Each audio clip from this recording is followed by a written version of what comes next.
Hello and welcome into another episode of Locked on Wolves. Today on the show, we'll talk about a victorious weekend for the Timberwolves, back-to-back wins Friday and Saturday, and really the last couple of weeks of really strong play for the Wolves. I want to kind of recap all of that, talk about the high points from the weekend, and then get into Wolves Portland, which is coming up again on Monday night. There's plenty to talk about here today. Welcome in. You are Locked on Wolves.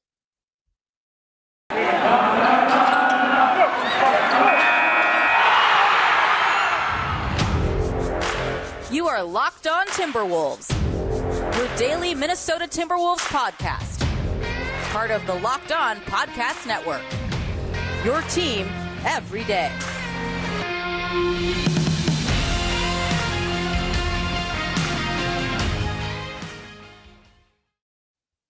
Hello and welcome to the Locked On Wolves podcast, part of the Locked On Podcast Network, your team every day. My name is Ben Beecken. I'm the host of Locked On Wolves. I'm also the editor of Dunking with Wolves, the Timberwolves site and the Fansided Network.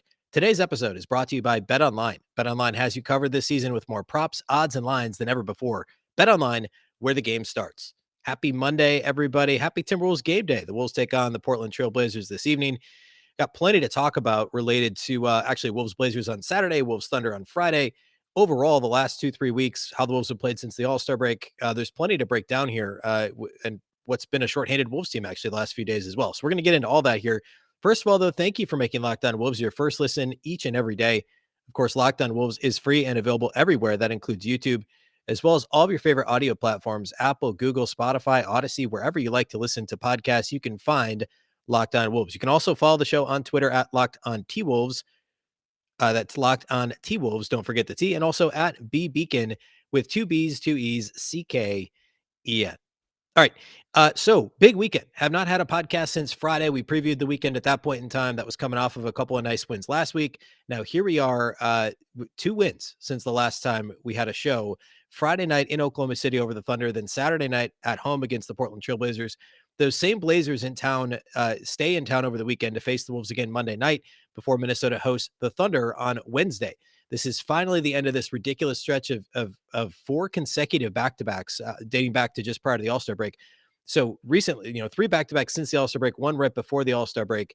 And I mean, come on, the Wolves have been unbelievable over that stretch. And this is a team that they're 6-2 now, going back to the back-to-back just before the All-Star break. Of course, they had the disappointing loss, the exciting overtime loss to the Hornets where Anthony Edwards got hurt, missed the second half, and then the disappointing loss to the Raptors the following night. Since the All-Star break, they're 5-1, 5-1 since the All-Star break. And really, excuse me, really, the depth of this team has just been underscored by the last couple of weeks. Recently, no Anthony Edwards. Remember, he missed the second half of that game that Tuesday before the break. He played in Wednesday's game. Clearly wasn't it wasn't not his normal self due to the sprained ankle. And now the knee tendonitis that's cropped up. He has not played in the Wolves' last 3 games, and they're all games that the Timberwolves have won. The Wolves have now won 4 straight. They're 5-1 since the All-Star break, 6-2 dating back to the back-to-back before the All-Star break.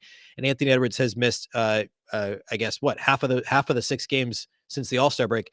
Also, no Patrick Beverley on Saturday, sitting out the second night of a back-to-back. He'd played in all the previous games in the back-to-backs, but why not give him another couple of days off?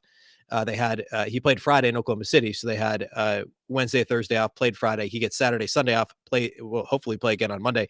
And then on top of all that, on Saturday, Malik Beasley was ejected for apparently what was considered a headbutt and did not get to finish the game.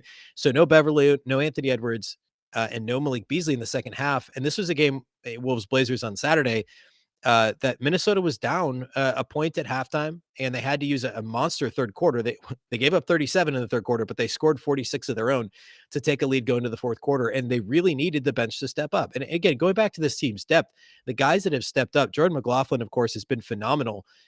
He had 6 steals in this game against the Blazers. He had 6 by like midway through the third quarter, finished with 6 steals, had 7 assists, only 1 turnover. His assist to turnover ratio since the first year has been well documented.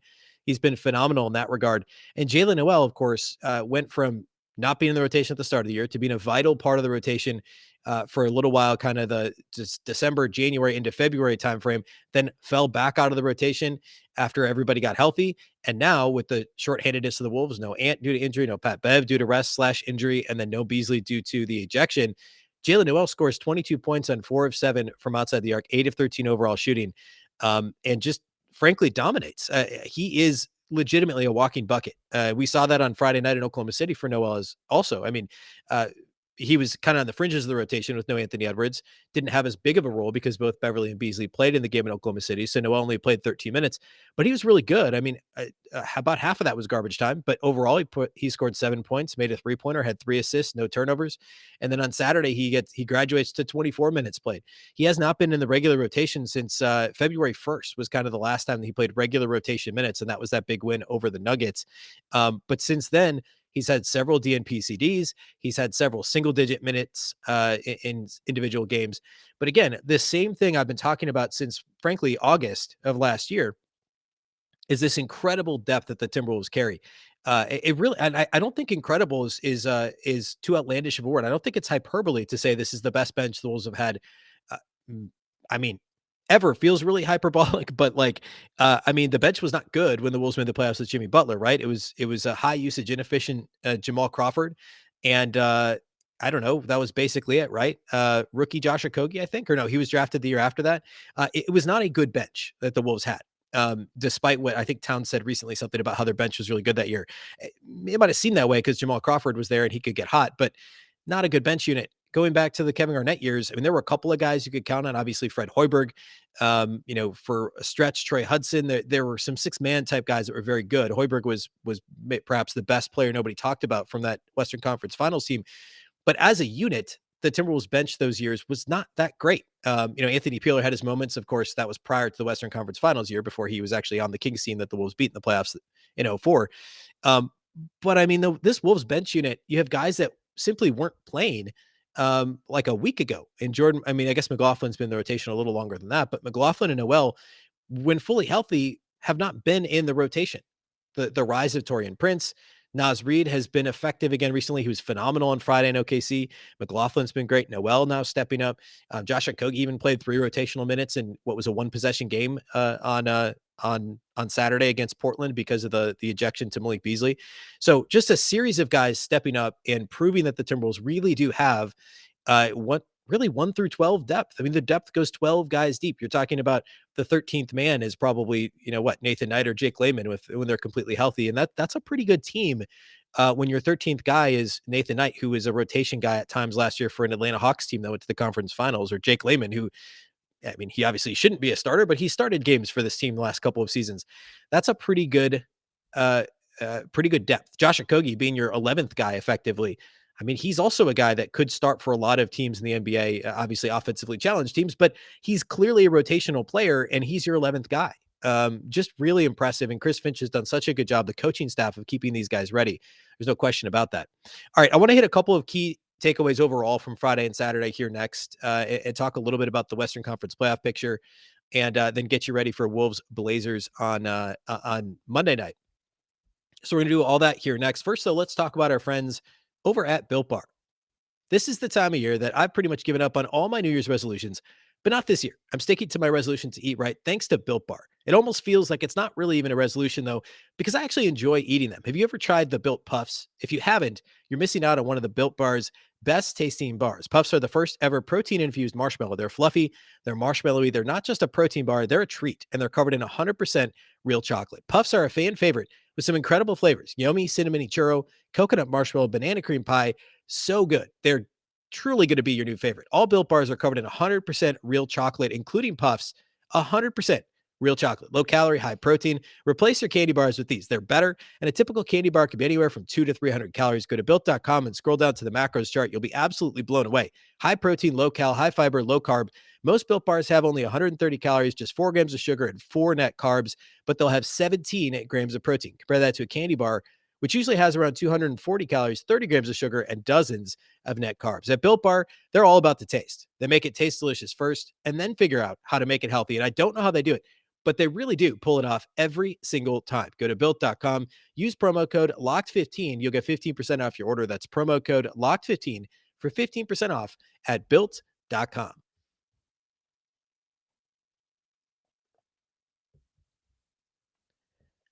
All right, thanks again for making Locked On Wolves your first listen each and every day. Now make your second listen Locked On NBA, the Locked On experts covering the biggest stories around the NBA every Monday through Friday in less than 30 minutes. It's free and available wherever you listen to podcasts. Okay. Let's talk first. Let's talk Western Conference, where things sit right now, because the Wolves, well, they're 6-2 in their last 8, of course, all back-to-backs, which is insane. By the way, I saw a note. This was from Alan Horton, the Timberwolves radio voice, tweeted out late on Saturday that this is the first time an NBA has had 4 consecutive back-to-backs since 2016. Yes, All-Star break was in there, but still, we're talking 4 consecutive back-to-backs. That means 4 of their last 8 games came on the second night of a back-to-back with no rest. And Chris Finch called it near impossible after the game, that the fact that, irresponsible that the NBA scheduled all these back-to-backs. But considering the Wolves are 6-2 in that stretch, 5-1 since the All-Star break, 4 consecutive wins. Of course, it just so happened to coincide with hot streaks from the team they're chasing in the Denver Nuggets and the team that's chasing the Wolves in the LA Clippers. I'm going to pull up the exact standings here, but also the Dallas Mavericks, behind some incredible play by Luka Doncic, have been playing well too. The Mavs have won 4 in a row. They're in 5th in the West. The Nuggets just lost the other night, but they're 8-2 in their last 10. And they won their most recent game. And then the Clippers have won 5 straight. Well, the Wolves have won 4 straight. So you look at seeds 5 through 7 in the West in their last 10 games. The Wolves and Clippers are 7-3 in their last 10. The Mavs and Nuggets are 8-2 in their last 10. And all this is really doing is serving to pull the top 8 away from everyone else in the West. The Lakers are now number 9, and they're 5 games behind the Clippers, who are number 8. So really, the top, unless something crazy happens, the Clippers, Wolves, and then all the way up through the Nuggets, Mavs, Jazz, Warriors, Grizzlies, Suns are the top 8 in the Western Conference.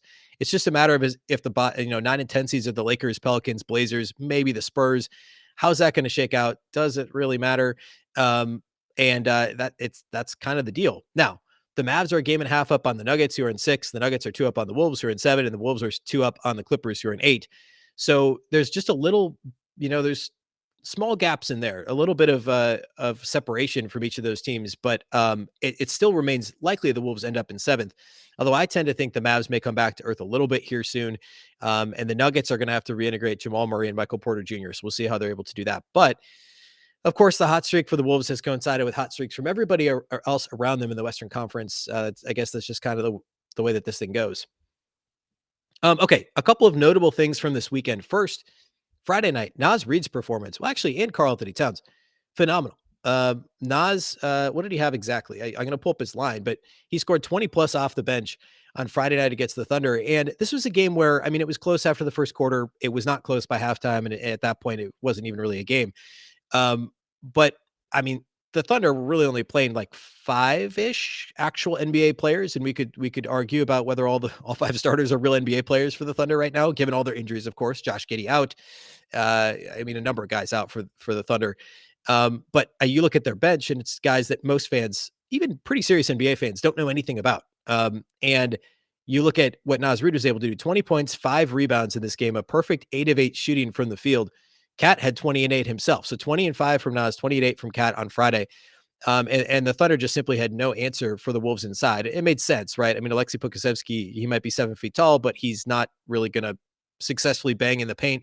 Same with Isaiah Roby, really, to some extent, and off the bench, some of these really kind of non-NBA guys. So an easy 20 and 5 for Naz off the bench, hit a couple of threes too. That was an impressive performance. Another good Jaden McDaniels game defensively. And the Wolves starters, nobody had to play more than 25 minutes. D'Lo was fantastic, 17 and 7 in 25 minutes. So my key takeaway from Friday was the bench. That was the place where the Wolves were obviously going to make, or to be able to distance themselves, I guess, gain ground and put distance between themselves and the Thunder. Yes, the Wolves starters are better and should have outplayed the Thunder starters, and for the most part they did. But the bench units, if the Wolves starters are this much better than the Thunder starters, then the Wolves reserves are this much better than the Thunder reserves, especially given all the injuries that they've undergone here recently. So impressive bench performance on Friday. That was my key takeaway there. And then Saturday, this was really all about Karl-Anthony Towns and to a lesser extent, Jaylen Nowell. But we also, I'd be remiss to not point out D'Angelo Russell, career high 15 assists in the game on Saturday for D'Lo, 14 points, 15 assists. Now, no Patrick Beverley, so Russell was doing the vast majority of the initiation in terms of the offense on Saturday, but still 14 and 15, only 2 turnovers for D'Lo, 5 of 12 shooting. So a fantastic night for him. But the story was Karl-Anthony Towns. Cat had 36 and 15, 5 assists, 3 blocks, 0 turnovers. A big old goose egg in the turnover category, only committed 2 fouls. The only thing he didn't do well was he didn't make a 3. He was 0 for 4 on 3-pointers. But I'll tell you what made up for that was his absolutely perfect, sparkling clean 13 for 13 on 2-point attempts. He was a perfect 13 for 13 inside the arc on Saturday and 10 of 11 on free throw attempts for Cat. 36, 15, 5, 3 blocks, no turnovers, 2 fouls for Cat. The Wolves continue to use him so much more on the perimeter and face-up situations, allow him to put the ball on the floor, drive to the basket. If the defense sags off him, he can shoot a three. If they don't, he can blow right past them. You can't bring a double really at the top of the key. You can't bring a double if he catches at the free throw line at the nail in the middle of the floor. And that allows Towns to operate one-on-one. And then if they bring a double team when he's already put the ball on the floor, protecting the ball on the way to the basket, you're going to foul him, and he's likely going to finish through contact. We're seeing his and one opportunities increase dramatically. We're seeing him play through contact extremely well. And it's also just simply a way to get him to the free throw line. Officials, they officiate post catches much differently than they officiate a player driving to the basket from the perimeter, right? We see this all the time. It's why guys like James Harden draw so many fouls. It's not the only reason, but when you're driving to the basket, you're far more likely to draw contact that ends up in a foul and ultimately a trip to the free throw line than if you're in the post. Officials let you get away with a lot more playing post defense than they do when you're trying to guard someone driving to the basket. And so if Towns gets these post catches, not only can teams bring doubles that much more easily if he's in the low block on the low block, but they're also far less likely to foul Towns than they would be if he's driving from the perimeter. And we saw this a ton against Portland on Saturday. We've just seen it a ton in general lately, is a lot more catches on the perimeter for Towns and opportunities in face-up situations where he can put the ball on the floor and get into the paint on a dribble drive instead of with a post move. The last thing to mention from the weekend, Jaylen Nowell, I talked about him a little off the top, but 22 points on 13 shots on Saturday, 8 of 13, 4 of 7 on threes. And he pitched in a couple of assists as well. It was a +9 in 24 minutes. And Nowell as a whole has not been a great three-point shooter for his NBA career. And I've been talking about this probably for almost 2 years. I always felt like he's a better three-point shooter than his NBA numbers suggested. He was good in the G League as a rookie. He was really good at Washington when he was a Pac-12 Player of the Year a few years ago. I always thought his three-point percentage would come up if he got to play more frequently. Sure enough, he's up to 38.5% on the year from outside the arc, and he was 4 of 7 from deep in this game. So if he can continue to improve the catch and shoot part of his game, he's pretty good off the dribble when he's initiating offense and can stop and shoot himself as well. But this is the Jaylen Nowell. If the Wolves need him, he could come in and just get buckets. And at times the Wolves offense needed it. Now they didn't really struggle to score against Portland. I mean, they scored 135 in 48 minutes on Saturday. They had a 46-point quarter in the third quarter. But Jaylen Nowell can both initiate offense and look for his own shot, initiate offense for others and for himself. And the Wolves are going to need to do a lot more of that here moving forward, especially if Anthony Edwards remains hobbled and out for a little while longer. And hopefully this isn't the case. Hopefully he's not too impacted long term by the nagging knee injury, and hopefully the Wolves are able to get him some rest here moving forward. But at any rate, Jaylen Nowell is going to be a huge part of this bench unit moving forward, and they're going to need him in a pinch at times, no doubt. Okay, let's close the show by taking a look at the next week, what to expect in the upcoming games. Portland, Oklahoma City, Orlando, all upcoming on the schedule. So I want to do that here next to close out the show. First, though, before we do that, let's talk about the title sponsors from today's show, and that, of course, is BetOnline. Football might now be over for the season, but basketball is full steam ahead for both pro and college hoops. We're nearly to postseason play in college basketball. From all the latest odds, totals, player performance props to where the next fired coach might land, BetOnline.net is the number one spot for all your sports betting needs. BetOnline remains the best spot for all your sports scores, podcasts, and news this season.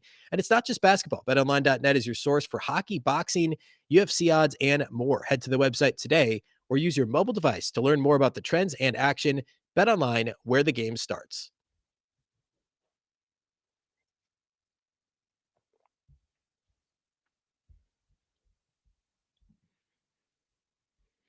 All right, let's talk about the upcoming week. So the Wolves get Portland again on Monday night, again at home at Target Center. And we obviously just saw them Saturday, but I think it's worth, I didn't really preview that one since it was a Saturday game. But the Wolves scored 135 on Saturday. That's not an outlier against Portland. They have the NBA's 29th rated defense in terms of efficiency. They're only 23rd in offense, too. And of course, I mean, Damian Lillard played a number of games early this season. He's, of course, still out with the abdominal injury. And of course, they traded CJ McCollum. So this current version of the Portland Trailblazers offense is nothing like what we saw early this season. I mean, Yusuf Nurkic is obviously still out. Justice Winslow's missed some games. Eric Bledsoe's out. Anybody that's on this roster that would have an opportunity of playing with any sort of offensive impact. I mean, like you look at this list of players who are kind of fringe members anyway of the rotation or haven't even suited up for them, like a Bledsoe. And it's a who's who. They've already had 25 players appear in at least one game for Portland this season. And new head coach Chauncey Billups has had a rough go of it, to say the least. But this version of the Blazers somehow is still kind of on the fringes of the playoff conversation in the Western Conference. By that, I mean the play-in conversation. They're only 2 back of the Pelicans for number 10, but they've lost 4 straight and they're 4-6 in their last 10. And most of it's because the defense is just atrocious. Anthony Simons, of course, has been phenomenal this year. He dropped 38 against the Wolves on Saturday. So we'll need to pay attention to him, of course. And the Wolves they tried both Jaden McDaniels and Jared Vanderbilt on him and each had success to some level, but Simons dropped 9 threes in this game. I believe that tied a career high for him. So he's going to be where the majority of the Blazers offense comes from. There really isn't much in terms of legitimate defense on this Blazers roster. They've got a couple of perimeter defenders. Ben McLemore is still a decent defender and some guys like that. But the Wolves should not have any problem scoring against the Blazers. Now, the interesting thing is the Wolves get the Thunder again back at Target Center on Wednesday night. And Oklahoma City is actually a pretty middle of the pack defense. They're decent defensively, despite some of the guys that are still out due to injury. They're a good defensive team, but they're dead last in offense, and it's not close. This is a team that the Wolves, against the Thunder on Friday, it's embarrassing that the Wolves gave up as many points as they did. They gave up still 101. It felt like they should have given up more to the Thunder. What did Oklahoma City have at halftime? They had 60 points at halftime. This is a team that is the league's worst offense. So that was worrisome. But then in the fourth quarter, as the Wolves put the game away, they only gave up 14 in the final frame and the Thunder scored just 101. But I mean, again, this is not a team that the Wolves should be giving up 60 points and a half to. And thankfully Finch was able to wake his team up at the half and avoid that. But in 3 games against the Thunder so far this season, the Timberwolves have they gave up 90 points in their first game against the Thunder. 90 points in the first game against the Thunder. They gave up 105 in their second game, which was a 30-point win, and 101 in their third win. The Timberwolves defense should not be giving up more than 105 points to the Thunder. So this should be another win for the Wolves on Wednesday. And it's a team that they shouldn't have to simply outscore. And again, Oklahoma City has a good defense. So Minnesota scoring 135 against them on Friday is nothing to sneeze at. Despite the Thunder, their current record of 20-43, this is a team that has a solid defense. So 2 more against Portland and Oklahoma City. Of course, the 2 teams the Wolves beat Friday and Saturday. And then on Friday, we get Orlando. And Saturday, we get Miami. So another back-to-back. The Wolves at Orlando, who, of course, is just 16-49 this season. They've been struggling all year long, although they've won 3 out of the last 5, beating Toronto, the Pacers, and the Rockets. So that won't be easy necessarily. And it's on the road, the first night of a back-to-back. And then a really difficult second night of a back-to-back at Miami on Saturday. So the Wolves can extend this what's currently a 4-game winning streak to maybe 6 or maybe even 7 if they can beat Portland, Oklahoma City, and Orlando on the road on Friday. They could have a 7-game winning streak going into a really difficult game against a solid Heat team on Saturday night. No idea, of course, on the status of Anthony Edwards. I didn't even mention Taurean Prince left the game on Saturday as well due to back spasms at halftime. So there was no Pat Bev, no Anthony Edwards. Beasley was ejected, and Taurean Prince had the back spasms at halftime. At this point, this recording late Sunday, no idea who's going to be available moving forward this week. Hopefully Prince's is just a couple of days. Beverly, I would imagine, would play on Monday. Obviously Beasley should be back. So it's a question of how many more days do the Wolves give Edwards. Wouldn't surprise me if they gave him a couple more and just sat him again against Portland on Monday, maybe bring him back Wednesday, see if he can get going against a team like the Thunder that the Wolves should beat, but does have a pretty solid defense. The Wolves could use Edwards Wednesday, get him right before you go on the road to play at Orlando, at Miami this weekend for the Florida 2-step road trip. So really, the Wolves should be able to keep the good vibes going. Even if what did I say last week? I thought the Wolves would win 3 out of 5 in this stretch, 2 against Portland, 2 against Oklahoma City, 1 against Orlando. I thought they'd go at least 3-2, but 4-1 is probably the most realistic mark, I should say. I think 4-1 is still the right number to shoot for here. Obviously, you'd love to win all 5, but it's hard to beat the same team twice, that close together. In this case, against Portland, consecutive games. Remember earlier this year, the Wolves played the Pelicans twice in a row at home. They won the first one, and the second game was awful for Minnesota. That was way back the first week of the season. So we'll see how they're able to handle that this week as well.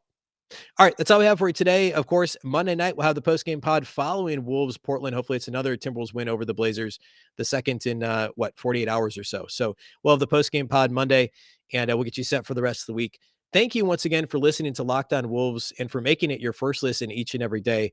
A reminder that it's free and available everywhere: YouTube, Apple, Google, Spotify, Odyssey, any of your favorite podcast platforms. You can find this show. You can also follow on Twitter at Locked On T Wolves and at Beecken. That's with two B's, two E's, CKEN. Of course, Locked On Wolves is part of the Locked On Podcast Network. Remember, the Locked On Network is your local experts on all the biggest stories. And also, while you're at it, you can go ahead and make your second listen, Locked On NBA. Locked On experts covering the biggest stories around the NBA every Monday through Friday in less than 30 minutes. It's free and available wherever you get podcasts. Once again, I'm Ben Beecken. This is the Locked On Wolves podcast, and we'll catch you next time.